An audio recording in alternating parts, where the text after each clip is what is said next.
مصعب ایک ویور ہیں، وہ کہتے ہیں، میں سوال پڑھ دیتا ہوں کہ ان دنوں کئی لوگ زیادہ فارغ ہیں، تو آپ لوگ کس کتاب کے مطالعے کی طرف رہنمائی فرمائیں گے؟ انہوں نے اسپیسیفک کر دیا، میں ذرا جنرل کر دوں کہ کون کون سی ایسی مصروفیات ہو سکتی ہیں کہ جو اس وقت میں اپنائی جا سکتی ہیں؟ دیکھیں، مصروفیات جو ہے نا، جس بندے نے کچھ کرنا ہے اب یقین کریں اس کے لیے یہ 14-15 چھٹیاں کچھ بھی نہیں ہیں۔ ٹھیک، مجھے اب 1 سال کی چھٹی دے دیں، سبحان اللہ، مجھے کوئی ٹینشن نہیں ہوگی، کیونکہ میرے پاس پڑھنے کے لیے اتنا کچھ ہے ماشاءاللہ، کہ میں نے اکثر تو جنت کی لائبریری کے لیے رکھا ہوا ہے کہ اللہ تعالیٰ کے فضل و کرم سے وہاں جائیں گے تو سارا ادھر مطالعہ کریں گے، لیکن یہی پڑھنے کے لیے اتنا کچھ ہے کہ وہ پورا نہیں ہوتا۔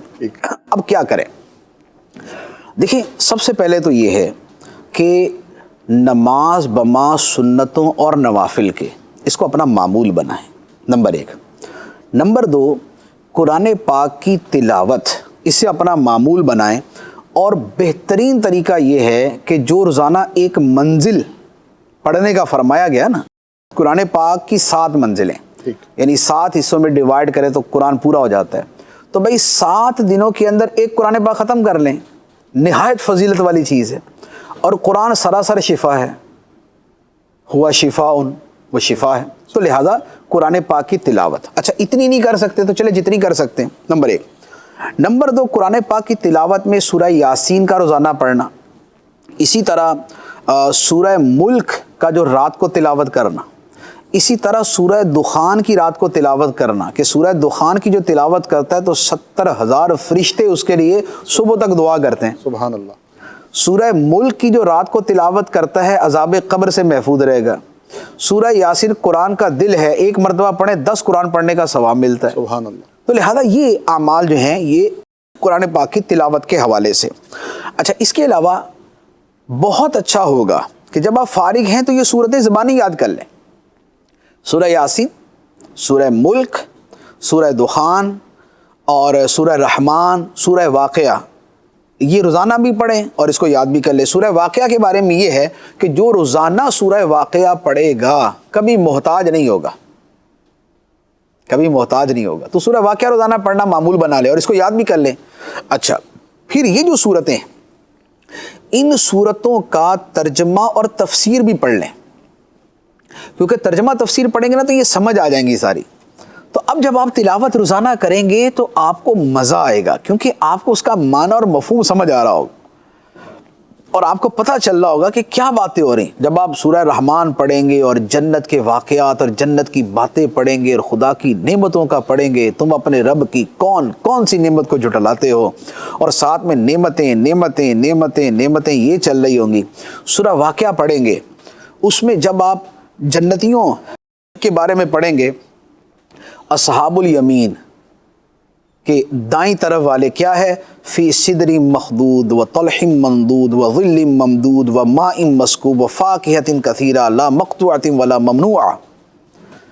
تو جب جنت کے پھلوں کی، نعمتوں کی، وہاں کے بچھے ہوئے کارپٹس کی، وہاں کے بچھے ہوئے جو ہے وہ تختوں کی اور زیورات کی، جب آپ یہ چیزیں پڑھیں گے تو آپ کا ایمان تازہ ہو جائے گا، جنت کا اشتیاق، آخرت سے محبت، خدا سے محبت آپ کی بڑھ جائے گی۔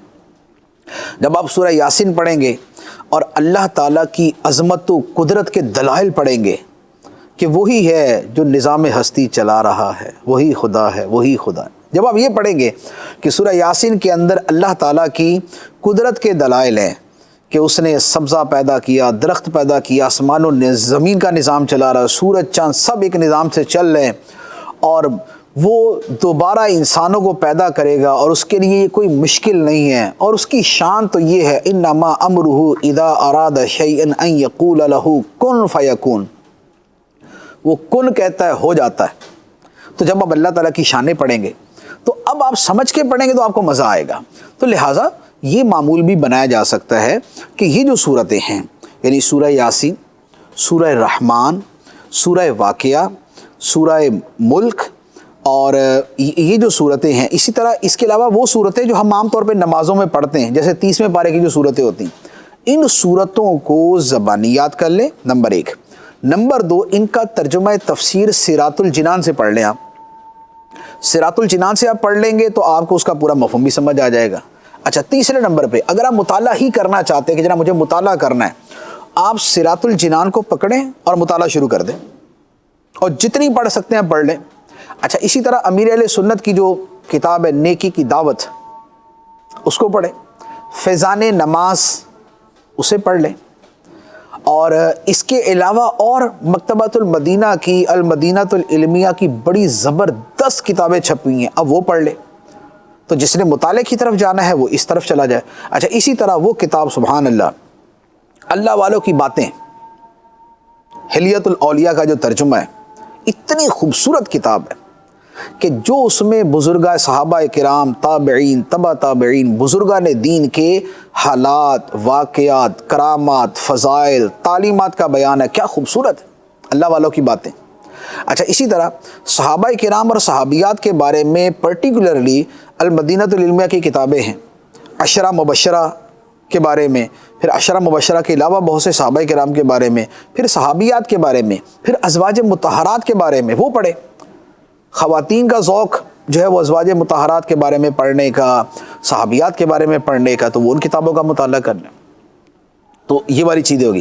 اچھا، اس کے علاوہ آپ نے اوراد و وظائف میں جو شامل کرنا ہو تو آپ کچھ تسبیحات شامل کر رہے ہیں۔ میں 2 تسبیحات آپ کو عرض کرتا ہوں۔ نمبر 1 کلمہ طیبہ لا الہ الا اللہ، سبحان اللہ، سب سے افضل کلمہ، سب سے افضل کلمہ لا الہ الا اللہ، اللہ کے سوا کوئی معبود نہیں، اور اس کلمے کے فضائل کے برابر کوئی کلمہ ہے ہی نہیں۔ تو یہ کلمہ پڑھیں آپ، اس کی تسبیح کر لیں، 1 2 3 4 جتنی تسبیحات پڑھ سکیں۔ اچھا، اسی طرح دوسری تسبیح عرض کرتا ہوں، سبحان اللہ و بحمدہ سبحان اللہ العظیم۔ نبی پاک علیہ الصلوۃ والسلام نے فرمایا کہ یہ وہ تسبیح ہے، فرمایا خفیفتان علی اللسان ثقیلتان فی المیزان حبیبتان عند الرحمن۔ فرمایا کہ یہ تسبیح، یہ جو سبحان اللہ و بحمدہ سبحان اللہ العظیم، یہ زبان پر بڑی ہلکی ہے، یوں کر کے بندہ پڑھ لیتا ہے، لیکن میزان عمل میں بڑی بھاری ہے اور رحمان کی بارگاہ میں بڑی پیاری ہے۔ میزان میں بھاری، خدا کو پیاری، سبحان اللہ و بحمدہ سبحان اللہ العظیم۔ تو یہ تسبیح جو ہے، یہ 1 تسبیح 2 تسبیح یہ دن میں پڑھ لیں۔ اچھا، اس کے علاوہ دلائل الخیرات شریف، نبی پاک صلی اللہ تعالیٰ علیہ وآلہ وسلم پر درود پاک کا مجموعہ، آپ درود پاک پڑھیں، اتنے پیارے درود ہیں، سرکار علیہ الصلوۃ والسلام کی اتنی پیاری شانوں کا بیان ہے، اب وہ پڑھیں۔ تو یہ اوراد و وظائف جو ہے یہ آپ اپنے معمولات میں شامل کر سکتے ہیں۔